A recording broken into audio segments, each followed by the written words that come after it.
Hey there, and welcome back to Not Your Dad's Business. I'm your host, CaiLea Martin. And if you're tuning in today, there's a really good chance that your hands are currently dirty, or your eyes are tired, or you're staring down a to-do list that looks completely impossible. Because let's be honest, when you're running a small town business, you don't have the luxury of just doing one job.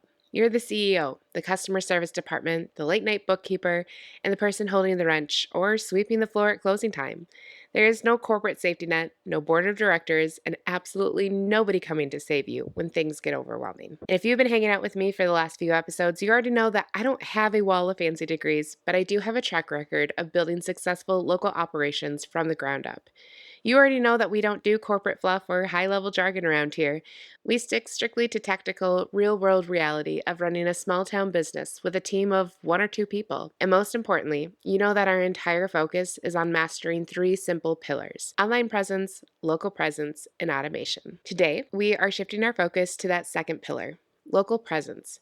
We're going to tackle a massive mindset block that is likely holding you back from making a real impact in your community. We're going to talk about the toxic habit of comparing our small town operations to giant faceless corporations, and why you actually possess a grassroots superpower that they could never afford to buy. So let's dive right into it. When you are the one steering the ship, doing the books, and trying to figure out how to get more eyes on your business, it is incredibly easy to look at the giants. You see the massive, multi-million dollar marketing campaigns from companies like McDonald's, Amazon, or Walmart, and you immediately look back at your humble operation and feel totally inadequate. You probably think to yourself, I don't have a $50,000 monthly ad budget.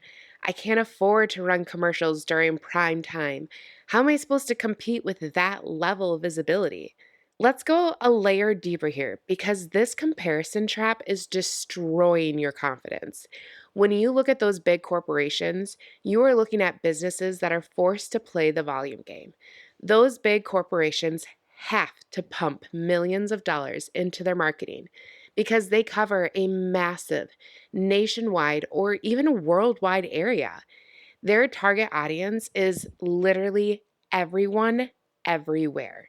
They measure success in vanity metrics: millions of impressions, hundreds of thousands of clicks, global brand awareness. But vanity metrics don't keep the lights on in a small town. You can't deposit a Facebook like from someone 3 states away into your local bank account. Here is the reality check you need today. You do not need to compare your small business to them, because you are playing an entirely different game. You are a local business. You do not need to blanket the entire state with your logo. You just need to achieve that exact same level of saturation with your specific 15 to 30-mile radius. You only need to be famous to the people who live in your town and the neighboring communities. If there are 15,000 people in your county, you just need a few hundred of them to trust you completely. That is a radically different math equation than what Amazon is trying to solve. You don't need a corporate budget. You just need hyper local focus. Because your focus is so narrow, you have a massive advantage over Amazon and Walmart. You have the ability to get coverage in places where those large corporations simply just cannot reach. In marketing, there's a very old concept called the rule of seven. It basically states that a consumer needs to see or hear your brand's message at least 7 times before they will take action and buy from you. National brands have to spend millions to hit that number 7, and some experts would even argue that with larger corporations who have bigger competitors, that number 7 is wildly low for a corporation like Walmart or Amazon. When you consider the fact that their competition is also getting in front of their consumers significantly more, but in a small town, you can hit that rule of 7 just by being present in your community's daily life. Let's talk about the classic highway billboard. I thought that I had made it when I got my first billboard. But think about who is actually driving on that highway. A huge percentage of that traffic is people passing through who will never buy from you.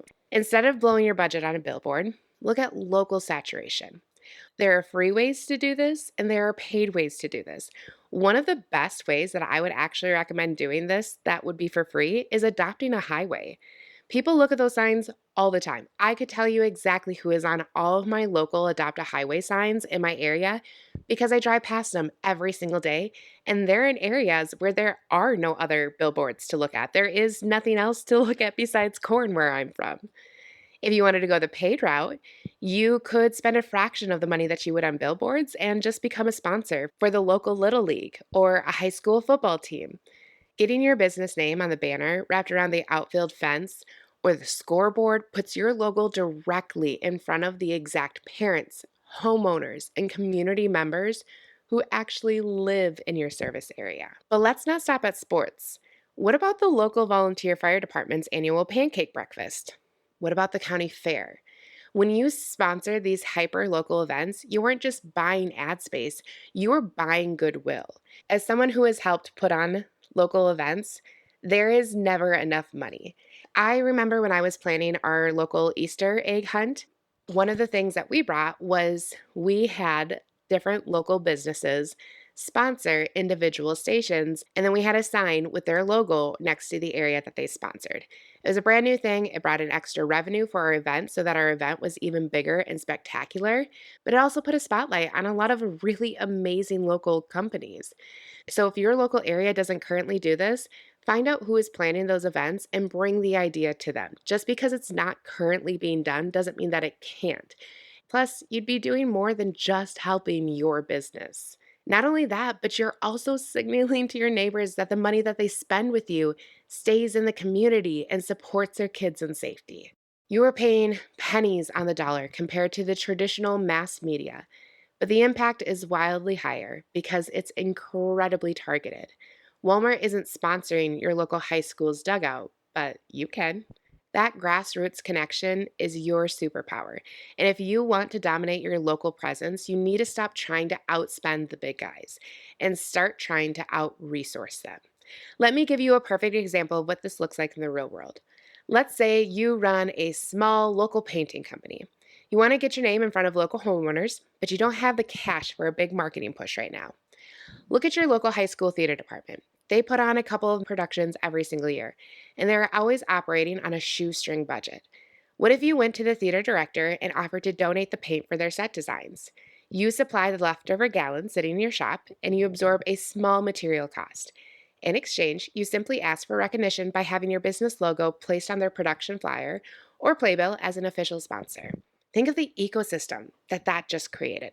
The parents who sit in the audience, they look at the beautifully painted set. They open their program and they see your logo. And as a parent who has sat in that crowd many times already, I promise you that while we're waiting to start, we have looked at every single inch of that playbill before the program starts. And when they decide it's time to repaint their living room next spring, who do you think they're going to call? Let's do another one. If you run a local HVAC company or plumbing company, and you don't have products to donate like a painter does, but you have time and skills, reach out to the local community center, the senior center, or a prominent local church. Offer to do their pre-winter furnace inspection or swap their massive industrial filters completely free of charge. In exchange, you ask them to mention your business in their community newsletter or let you leave a stack of business cards on their front bulletin board. The people running those centers are deeply connected local influencers. When Mrs. Smith's AC goes out in the middle of July and she asks the community director who to call, your name is going to be the only one they give her. Small, resourceful things like that have an infinitely bigger impact than a generic billboard on the side of the highway. Those big corporations have to spend big money to get their ads on massive platforms because they don't have authentic, boots on the ground superpower that you do. Now, I know a lot of business owners are going to hear this and think, okay, CaiLea, but how do I exactly ask for that sponsorship or placement without sounding like a desperate salesperson? And it's all about the approach. When you reach out to a local organization, you are not asking for a favor. You are offering a mutually beneficial partnership. You are not begging for exposure. You are solving a real problem for them.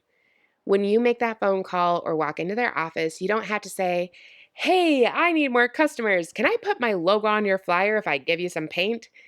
You frame it around their needs. You say, hey, I love that this theater program does this for our local students. I know budgets are always tight for the arts, so I'd love to take the cost of stage paint completely off your plate this year. All I ask in return is a small logo placement in the sponsors section of your playbill to let the community know we support you. It is completely disarming, and it shows that you value them first. When you lead with generosity and community to support, the marketing ROI takes care of itself naturally.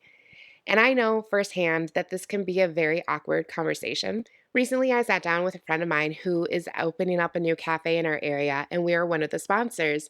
And as we were sitting and talking about it, we both realized that there isn't really any cut and dry exact way to do any of this. But we both were very upfront with each other that we were both figuring it out. And because it was a small business to a small business, we were able to be completely human about it. They weren't going to do it perfect, and neither were we. And the thing is that that is a-okay, and I absolutely love that. I think having that conversation on the table that says, hey, you need this and I need that is just a really beautiful way to just continue to grow that community connection. So, as we get to the end of the episode, I just want to remind you that we do not do massive, overwhelming corporate theories here. We do weekly bite sized momentum to help you stop outspending and start out resourcing. Here's your 3-step homework for today. Step 1 would be to do the community audit. Write down 3 local organizations in your town that may need some more resources. This could be the high school theater, the local animal shelter, or the youth soccer league. Don't overthink it. Just write down the first 3 that come to mind that your ideal customers care about. Step 2 would be the resource match. Look at the business you run. What do you have an abundance of that you could offer them? If you run a restaurant, can you cater a volunteer night? If you own a boutique, could you donate a gift basket for a silent auction? If you're a landscaper, can you offer to edge the community baseball field for free? Find the intersection between what costs you little but provides them massive value. And then step 3 would be to make the pitch. Pick up the phone today. Call the director or the organizer of the group and make the offer. If you can't find any information easily online, it is perfectly acceptable to just message their Facebook page or start with maybe the city office, and they can usually give you numbers. Sometimes, and I know this in experience, even as a business owner trying to get in with local organizations, sometimes you have to call around a few times before you get the exact person that you need to talk to. Just simply say, hey, I own this business. I'm looking to connect to the person in charge of this. And people are usually happy to pass you along until you get to the right person. Just remember that you lead with how you are solving their problem. Tell them you want to support them in exchange for a simple logo placement or a shout out. When you stop comparing your bank account to Walmart and start leveraging your local roots, you become absolutely untouchable in your community. If you got some real value out of today's conversation, please take a brief second to hit follow and subscribe to the podcast on whatever platform you are listening on right now. Hitting that subscribe button and leaving a rating is the absolute biggest way you can help support the show, and it ensures I can keep creating all this completely free of charge. And if you want, make sure that you head over to my website, Not Your Dad's Business, and you can sign up for our weekly newsletter. Every single week, I take the exact topics we cover in the podcast and break them down into highly detailed step-by-step checklists so that you can implement these exact strategies smoothly without burning out. Stop trying to outspend the giants. Out-resource them. Take action today, and I will see you right back here next week where we will build something even better together because this is not your dad's business.